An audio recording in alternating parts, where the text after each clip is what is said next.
ನಮಸ್ತೆ ಬಂಧುಗಳೇ, ಮತ್ತೊಂದು ಎಪಿಸೋಡ್ಗೆ ತಮ್ಮೆಲ್ಲರಿಗೂ ಹಾರ್ದಿಕವಾದಂತಹ ಸ್ವಾಗತ. ದಯಮಾಡಿ ಎಚ್.ಎನ್. ಚಂದ್ರಶೇಖರ್ ಯೂಟ್ಯೂಬ್ ಚಾನಲನ್ನು ಸಬ್ಸ್ಕ್ರೈಬ್ ಮಾಡಿಸಿ ಬೆಲ್ ಬಟನನ್ನು ಪ್ರೆಸ್ ಮಾಡಿ. ನೋಡಿ, BJP ಪಕ್ಷ ಹುಟ್ಟಿದ್ದು 1980ರಲ್ಲಿ. ಪಕ್ಷದ ಮೊದಲನೇ ಚುನಾವಣೆ ಎದುರಿಸಿದ್ದು 1984ರಲ್ಲಿ. ಆಗ ಪಕ್ಷಕ್ಕೆ ಬಂದಿದ್ದು ಎಷ್ಟು ಸೀಟ್ ಗೊತ್ತಾ? ಕೇವಲ 2. ಇಡೀ ದೇಶದಲ್ಲಿ ಕೇವಲ 2 MP ಶುರುವಾದಂತಹ ಪಕ್ಷ 4 ದಶಕಗಳು ಕಳೆಯುವಷ್ಟೊತ್ತಿಗೆ ಇವತ್ತು ಇಡೀ ಜಗತ್ತಿನ ಅತಿ ದೊಡ್ಡ ಪಕ್ಷ ಆಗಿ ಹೊರಹೊಮ್ಮಿದೆ. ಭಾರತದಲ್ಲೂ ಕೂಡ 1625 MLAಗಳು, 240 MPಗಳು, ಸುಮಾರು 21 ರಾಜ್ಯಗಳಲ್ಲಿ ಆಡಳಿತ. ಇಷ್ಟು ಬೃಹತ್ತಾಗಿ ಬೆಳೆದಿದೆ ಅಂತ ಹೇಳಿದ್ರೆ, ಒಂದು ಕಡೆಗೆ ಸುಮಾರು 150 ವರ್ಷ ಇತಿಹಾಸ ಇರ್ತಕ್ಕಂಥ ಕಾಂಗ್ರೆಸ್ ಪಕ್ಷ ನಾಮಾವಶೇಷ ಆಗೋಗ್ತಾ ಇದೆ, ಸಸ್ಟೈನ್ ಆಗಲಿಕ್ಕೆ ಆಗ್ತಿಲ್ಲ. ಅಂಥದ್ರಲ್ಲಿ ಮೊನ್ನೆ ಹುಟ್ಟಿರ್ತಕ್ಕಂಥ BJP ಈ ಮಟ್ಟದಲ್ಲಿ ಬೃಹದಾಕಾರವಾಗಿ ಬೆಳೆದಿದೆ ಅಂತ ಹೇಳಿದ್ರೆ, ಅದಕ್ಕೆ ಕಾರಣ ಈ ಕಾರ್ಯಕರ್ತರ ಪರಿಶ್ರಮ, ಈ ನಾಯಕರುಗಳ ಹೋರಾಟ. ಇದರ ಫಲವಾಗಿ ಪಕ್ಷ ಬೆಳೀತಾ ಹೋಯಿತು. ಅದ್ರ ಜೊತೆಗೆ ಇನ್ನೊಂದೇನಂತ ಹೇಳಿದ್ರೆ, ಎಕ್ಸ್ಪ್ಯಾಂಡ್ ಆಗ್ತಾ ಹೊಸ ಜನಗಳನ್ನ ಕೂಡ ಒಳಗಡೆಗೆ ಸೇರಿಸ್ಕೊಂಡು ಅವರು ಕೂಡ ಪಕ್ಷಕ್ಕೆ ಶಕ್ತಿಯಾದರು. ಈ ಹೊಸ ವ್ಯಕ್ತಿಗಳನ್ನ ಒಳಗಡೆಗೆ ಸೇರಿಸ್ಕೋಬೇಕಾದ್ರೆ ಅವ್ರು ನಮ್ಮ ವಿಚಾರಧಾರೆಯವರೇ, ನಮ್ಮ ಸಿದ್ಧಾಂತದವರೇ ಅಂತೇನಲ್ಲ. ಬೇರೆ ವಿಚಾರಧಾರೆಯಲ್ಲಿದ್ದರು, ಬೇರೆ ಸಿದ್ಧಾಂತಗಳಿದ್ದರು, ಬೇರೆ ಪಕ್ಷಗಳ ದೊಡ್ಡ ಲೀಡರ್ಗಳಾಗಿದ್ದರು. ಅವರು ಸಿದ್ಧಾಂತ ಒಪ್ಕೊಂಡು, ವಿಚಾರನ ಒಪ್ಕೊಂಡು BJPಗೆ ಬಂದರು, ಅಥವಾ BJPಗೆ ಬಂದ ಮೇಲೆ ಇಲ್ಲಿನ ವಿಚಾರಧಾರೆಗೆ ಒಗ್ಗಿದ್ರು, ಸಿದ್ಧಾಂತಕ್ಕೆ ಒಗ್ಗಿದ್ರು. ಇದರಿಂದ ಅವರು ಕೂಡ ಬೆಳೆದ್ರು, ಪಕ್ಷ ಕೂಡ ಬಲಿಷ್ಠವಾಗಿ ಬೆಳೀಲಿಕ್ಕೆ ಸಾಧ್ಯ ಆಯಿತು. ಉದಾಹರಣೆಗೆ ನೋಡಿ, ಈಗ ಅಸ್ಸಾಂನ ಮುಖ್ಯಮಂತ್ರಿ ಆಗಿರ್ತಕ್ಕಂಥ ಹಿಮಂತ ಬಿಸ್ವಾ ಶರ್ಮಾ ಕಾಂಗ್ರೆಸ್ನಲ್ಲಿದ್ದವರು, ಕಾಂಗ್ರೆಸ್ನ ಕಟ್ಟಾಳು, ಅಲ್ಲಿ ಮಿನಿಸ್ಟರ್ ಆಗಿದ್ದವರು. ಯಾವುದೇ ಕಾರಣಕ್ಕೆ ಬಂದರೂ ಬೇರೆ ಮಾತು ಬಿಡಿ, ಆದರೆ ಬಂದ ಮೇಲೆ BJPಯ ತತ್ವ ಸಿದ್ಧಾಂತಕ್ಕೆ ಎಷ್ಟು ಗಟ್ಟಿಯಾಗಿ ನಿಂತಿದ್ದಾರೆ ಅಂತ ಹೇಳಿದ್ರೆ, ಒಂದು ಅಸ್ಸಾಮಲ್ಲಿ ಇವತ್ತು ಅವರ ಕಾರಣದಿಂದ ಪಕ್ಷವೂ ಗಟ್ಟಿಯಾಯಿತು, ಪಕ್ಷದ ಕಾರಣದಿಂದ ಅವರು ಕೂಡ ಮುಖ್ಯಮಂತ್ರಿ ಆಗಲಿಕ್ಕೆ ಸಾಧ್ಯ ಆಯಿತು. ಈ ರೀತಿ ಹಲವಾರು ಜನ ಬಂದರು. ಮಾಧವರ ಸಿದ್ಧಿಯಾ ಬಂದರು ಮಧ್ಯಪ್ರದೇಶಲ್ಲಿ, ಮಿಲಿಂದ್ ದೇವರಾ ಬಂದರು ಮುಂಬೈನಲ್ಲಿ. ಈವನ್ ನೋಡಿ, ಕರ್ನಾಟಕದಲ್ಲೂ ಕೂಡ ಎನ್ ಮಹೇಶ್ ಅಂತವರು ಬಂದರು.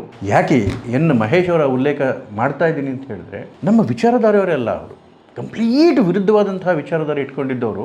ಅವರು ಒಂದು ಸರಿ BJPಯನ್ನು ಅರ್ಥ ಮಾಡ್ಕೊಳ್ಳೋಕೆ ಶುರು ಮಾಡಿ, ಅರ್ಥ ಮಾಡಿಕೊಂಡು ಪಕ್ಷಕ್ಕೆ ಬಂದ ಮೇಲೆ ಕಂಪ್ಲೀಟಾಗಿ ಇಲ್ಲಿನ ಸಿದ್ಧಾಂತಕ್ಕೆ, ಇಲ್ಲಿನ ವಿಚಾರಧಾರೆಗೆ ಎಷ್ಟು ದೊಡ್ಡ ಮಟ್ಟದಲ್ಲಿ ಒಗ್ಗೋಗಿದ್ದಾರೆ ಅಂತ ಹೇಳಿದ್ರೆ, ಇವತ್ತು BJPಗೆ ಅವರೊಂದು ಶಕ್ತಿಯಾಗಿಬಿಟ್ಟಿದ್ದಾರೆ. ಹೀಗೆ ಒಂದೂ ತನ್ನ ಕಾರ್ಯಕರ್ತರ ಶ್ರಮ, ಮತ್ತೊಂದು ಇಲ್ಲಿನ ನಾಯಕರ ಶ್ರಮ ಮತ್ತು ಬಲಿದಾನ, ತ್ಯಾಗ, ಜೊತೆಗೆ ಹೊರಗಡೆಯಿಂದ ಬಂದಂತಹ ಶಕ್ತಿಗಳನ್ನು ಒಳಗೂಡಿಸಿ ಇವತ್ತು BJP ಬೃಹದಾಕಾರವಾಗಿ ಬೆಳೆದಿದೆ.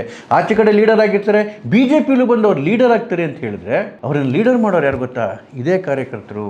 ಹೊರಗಿನಿಂದ ಬಂದವರಿಗೆ ಪಕ್ಷ ಟಿಕೆಟ್ ಕೊಡುತ್ತೆ, ಅದೇ ಗ್ರೌಂಡಲ್ಲಿ ನಿಂತ್ಕೊಂಡು ಕೆಲಸ ಮಾಡಿ ನನ್ನ ಪಕ್ಷದವ್ರು ಇವರು ಅಂಥೇಳಿ ಅವ್ರನ್ನ ಗೆಲ್ಲಿಸ್ತಕ್ಕಂಥದ್ದು BJPಯ ಕಾರ್ಯಕರ್ತರೇ, ಅವ್ರನ್ನ ಲೀಡರ್ ಮಾಡ್ತಕ್ಕಂಥದ್ದು BJPಯ ಕಾರ್ಯಕರ್ತರೇ.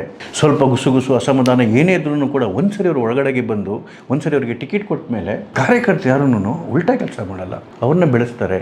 ಆದರೆ ಹೀಗೆ ಬೆಳೆದಂಥವ್ರು ಎಲ್ಲರೂ ಪಕ್ಷಕ್ಕೆ ನಿಷ್ಠಾವಂತರಾಗಿರ್ತಾರ? ಇಲ್ಲ. ಅದೇ ಇರ್ತಕ್ಕಂಥ ಪ್ರಾಬ್ಲಮ್ಮು. ನೋಡಿ, ಬಹಳಷ್ಟು ಉದಾಹರಣೆಗಳನ್ನ ನೋಡ್ಬಿಟ್ವಿ. ಎಲ್ಲೋ ಪಕ್ಷದಲ್ಲಿ, ಯಾವುದೋ ಪಕ್ಷದಲ್ಲಿದ್ದವರು BJPಗೆ ಬಂದು ದೊಡ್ಡ ನಾಯಕರಾಗಿ ಬೆಳೆದ್ಬಿಟ್ರು, ದೊಡ್ಡ ಹುದ್ದೆಗಳಿಗೆ ಹೋಗ್ಬಿಟ್ರು. ಆ ಹುದ್ದೆಗಳಿಗೆ ಹೋದ್ಮೇಲೆ ಅವರಿಗೆ ತಲೆ ತಿರುಗಿ ಶುರುವಾಗೋಯಿತು. BJPಯಿಂದ ನಾನೆಲ್ಲ ಉದ್ಧಾರ ಆಗಿರೋದು, ನನ್ನಿಂದ BJP ಉದ್ಧಾರ ಆಗಿದೆ, ನನ್ನೇನು ಮಾಡೋಕ್ಕಾಗಲ್ಲ ಅಂತಹ ಅಹಂಕಾರ ಕೆಲವರಿಗೆ ಮೆಟ್ಕೊಂಡ್ಬಿಡ್ತು ತಲೆ ಮೇಲೆ. ಜಗದೀಶ್ ಧನ್ಕರ್ ಅವ್ರನ್ನ ನೋಡಿದ್ವಿ, BJP ಕರ್ಕೊಂಬಂದವ್ರನ್ನ ಉಪರಾಷ್ಟ್ರಪತಿ ಮಾಡ್ತೀವಿ. ಆದರೆ ಅವ್ರು ಏನು ಮಾಡೋಕ್ಕೋದ್ರು ನಮಗೆ ಗೊತ್ತೇ ಇದೆ. ಈ ರೀತಿ ಹಲವಾರು ನಾಯಕರು ಬಂದು ಬಾಲ ಬೀಸಿದಾಗ ಹಿಂದೆ ಪಾರ್ಟಿ ಸಹಿಸ್ಕೊತಾ ಇತ್ತು, ಯಾಕೆಂದರೆ ಬೆಳೀತಾ ಇತ್ತು. ಇವತ್ತು ಪಾರ್ಟಿ ದೊಡ್ಡ ಮಟ್ಟದಲ್ಲಿ ಬೆಳೆದ್ಬಿಟ್ಟಿದೆ. ಮೋದಿಯವರು ಫುಟ್ಬಾಲ್ ಆಡೋದನ್ನು ಚೆನ್ನಾಗಿ ಕಲ್ತ್ಬಿಟ್ಟಿದ್ದಾರೆ. ಕಾರ್ಯಕರ್ತರ ಅಪೇಕ್ಷೆ ಕೂಡ ಹಾಗೆ ಆಗಿತ್ತು. ಯಾರು ಇಲ್ಲಿ ಬಂದು, ಇಲ್ಲಿ ತಿಂದು, ಇಲ್ಲಿ ಬೆಳೆದು ಇಲ್ಲೇ ಬಾಲ ಬಿಚ್ತಾರೆ, ಅವರಿಗೆ ಸರಿಯಾಗಿ ಫುಟ್ಬಾಲ್ ಆಡಬೇಕು ಅನ್ನೋದು ಕಾರ್ಯಕರ್ತರ ಆಸೆ ಕೂಡ ಆಗಿತ್ತು. ಅದು ಈಗ ನೆರವೇರ್ತಾ ಇರ್ತಕ್ಕಂಥದ್ದು ಎಲ್ಲ ಕಾರ್ಯಕರ್ತರಿಗೂ ಭಾಳ ಖುಷಿ ಕೊಟ್ಟಿದೆ. ನಾನು ಆಗಲೇ ಜಗದೀಶ್ ಧನ್ಕರ್ ಅವರ ಕಥೆ ಹೇಳಿದೆ, ಮೊನ್ನೆ ಕೂಡ ಬಿಹಾರಲ್ಲಿ ಆ ಥರನೇ ಆಯಿತು. ನಮ್ಮ ವಿಚಾರಧಾರೆ ಅಲ್ಲದ ವ್ಯಕ್ತಿಯನ್ನು ಕರ್ಕೊಂಡು ಬಂದು ಅವನನ್ನು ತಲೆ ಮೇಲೆ ಕೂರಿಸೋದು, ಸೆಂಟ್ರಲ್ ಮಿನಿಸ್ಟರ್ ಮಾಡಿದ್ರು ಅವ್ರನ್ನ. ರಾಜಕೀಯದ ಲವಲೇಶವ ಗೊತ್ತಿಲ್ಲದವ್ರಿಗೆ. ಆದರೆ ಪುಣ್ಯಾತ್ಮ 10 ವರ್ಷ ಮಿನಿಸ್ಟರ್ ಆಗಿದ್ದು ಆಮೇಲೆ BJPಗೆ ಬೆನ್ನಿಗೆ ಚೂರಿ ಹಾಕಕ್ಕೆ ಹೋದ್ರು. ನಾನು ಹೇಳಿದ್ನಲ್ಲ, ಮೋದಿಜಿ ಭಾಳ ಚೆನ್ನಾಗಿ ಫುಟ್ಬಾಲ್ ಆಡ್ತಾ ಇದ್ದಾರೆ. ಈಗ ಪಾರ್ಟಿ ಅವ್ರನ್ನ ಒದ್ದು ಆಚೆ ಕಡೆಗೆ ಹಾಕ್ತು. ಈ ಮನುಷ್ಯನೇ RK ಸಿಂಗ್, ರಾಜ್ಕುಮಾರ್ ಸಿಂಗ್ ಅಂತ ಹೇಳಿ. ಈತ ಮೂಲತಃ IAS ಆಫೀಸರು. ದೊಡ್ಡ ಮಟ್ಟದಲ್ಲಿ ಬೆಳ್ಕೊಂಡು UPA ಸರ್ಕಾರದಲ್ಲಿ ಹೋಮ್ ಸೆಕ್ರೆಟರಿ ಆದರು. ಆಗ ಗೃಹ ಸಚಿವರಾಗಿದ್ದು P. Chidambaram.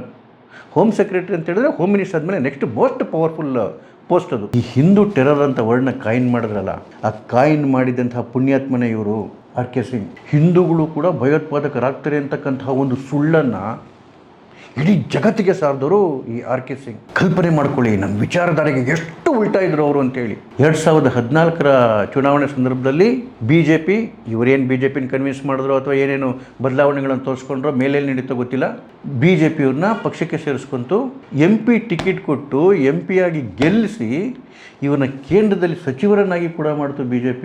First time MP minister, ಅದು ಒಳ್ಳೆ ಖಾತೆ ಕೂಡ, ವಿದ್ಯುತ್ ಮತ್ತು ಎನರ್ಜಿ ಖಾತೆ. ಕೆಲಸನ ತುಂಬ ಚೆನ್ನಾಗಿ ಮಾಡಿದ್ರು. ಮತ್ತೆ 2019 ಟಿಕೆಟ್ ಕೊಡ್ತು ಗೆದ್ದು ಬಂದರು, ಮತ್ತೆ ಮಿನಿಸ್ಟರ್ ಆದರು. 10 ವರ್ಷಗಳ ಕಾಲ ಭಾಳ ಒಳ್ಳೆ ಕೆಲಸವನ್ನು ಮಾಡಿದ್ರು. 2024 ಮತ್ತೆ ಟಿಕೆಟ್ ಕೊಡ್ತು ಪಾರ್ಟಿ. ಆದರೆ ಆ ಪುಣ್ಯಾತ್ಮ ಸೋತೋದ್ರು. ಸೋತ ಹೋದ್ಮೇಲೆ ಇವ್ರ ಯೋಗ್ಯತೆಗಳು ಕಾಣ್ಲಿಕ್ಕೆ ಶುರುವಾಗಿದ್ದು.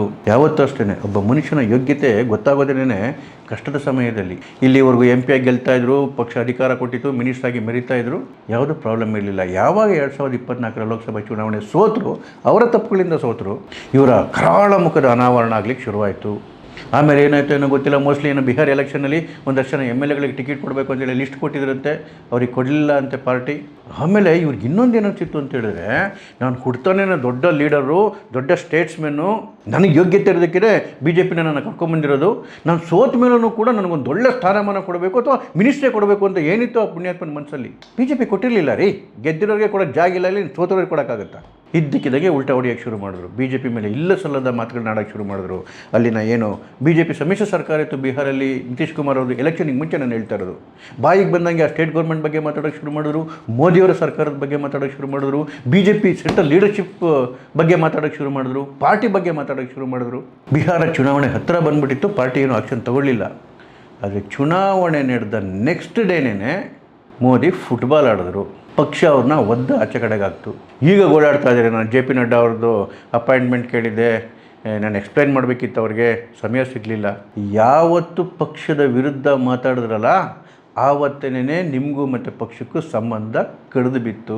ನಾನು ಯಾಕೆ ಆರ್ ಕೆ ಸಿಂಗ್ ಅವರ ಉದಾಹರಣೆ ಒತ್ತೊತ್ತಿ ಹೇಳ್ತಾ ಇದ್ದೀನಿ ಅಂತ ಹೇಳಿದ್ರೆ, BJPಲೂ ಕೂಡ ಈ ರೀತಿ ಹೊರಗಿನಿಂದ ಬಂದು ಪಾರುಪತ್ಯ ಮಾಡ್ತಿರ್ತಕ್ಕಂತಹ ನಾಯಕರ ಬಹಳ ದೊಡ್ಡ ದಂಡಿದೆ. ಅಂಥವರೆಲ್ಲರೂ ಕೂಡ ಇದನ್ನು ಒಂದು ಪಾಠ ಅಂತ ಕಲ್ತ್ಕೋಬೇಕು.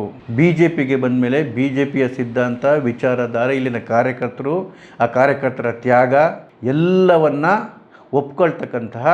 ಅಪ್ಕೊಳ್ತಕ್ಕಂತಹ ವ್ಯವಧಾನ ತಮಗಿರಬೇಕು, ವಿವೇಚನೆ ತಮಗಿರಬೇಕು. ಇಲ್ಲ ಅಂತ ಹೇಳಿದ್ರೆ ಮೋದಿ ಬರೀ ಥ್ರೋಬಾಲ್ ಆಟಗಾರರಲ್ಲ, ಥ್ರೋಬಾಲಲ್ಲಿ ಬರೀ ಕ್ಯಾಚ್ ಹಿಡಿಬೇಕಷ್ಟೇನೆ ಇಲ್ಲ, ಒಳ್ಳೆ ಫುಟ್ಬಾಲ್ ಆಟಗಾರರು. ಪಕ್ಷಕ್ಕೆ ಹಾನಿ ಆಗ್ತಕ್ಕಂತಹ, ಕಾರ್ಯಕರ್ತರ ಮನಸ್ಸಿಗೆ ಘಾಸಿ ಆಗ್ತಕ್ಕಂತಹ ಯಾವುದನ್ನು ಸಹಿಸಲ್ಲ ಇವತ್ತು BJP. ಹಾಗಂತ ಈ ಥರ ಇರೋನೆಲ್ಲನೂ ಆಚೆ ಹಾಕ್ಬಿಟ್ಟಿದ್ಯಾ? ಇಲ್ಲ, ಭಾಳ ಸಮಯ ಕೊಡುತ್ತೆ ಪಕ್ಷ. ತಿದ್ಕೊಳ್ಳಿಲ್ಲ ಅಂತ ಹೇಳಿದ್ರೆ ಮೋದಿ ಫುಟ್ಬಾಲ್ ಆಡ್ತಾರೆ. ನಮಸ್ಕಾರ.